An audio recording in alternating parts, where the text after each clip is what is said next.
आसंता 6 मास भितरे दुईटी चंद्र ग्रहण हेबाकु जाउछि। प्रथम चंद्र ग्रहण भाद्रव पूर्णिमा रे पड़िबाकु थिबा बेले अन्यटी आसंता वर्ष मार्च अर्थात दोल पूर्णिमा रे पड़िबाकु जाउछि।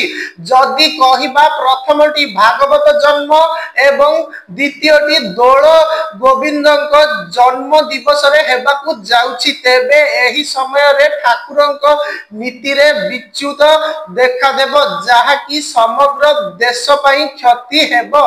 एक रिपोर्ट अनुसार यह शुभंकर नुहे बोली कहिसंती गजपति महाराजांक पारंपरिक ज्योतिष।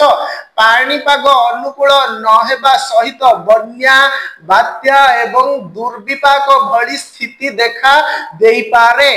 प्रथम चंद्र ग्रहण भागवत जन्म रे पड़ुथिबा बेले एहा खंडग्रास किंतु 3.5 घंटा धरी भारत वर्ष को रहुछि।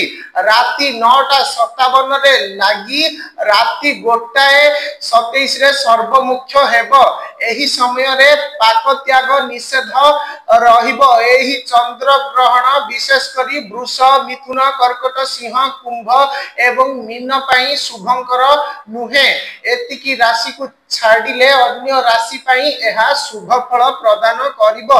जदि मार्च मास अर्थात दोल पूर्णिमा रे चंद्र ग्रहण कथा देखिबा ताहेले एही केतुग्रस्त चंद्र ग्रहण हेबो।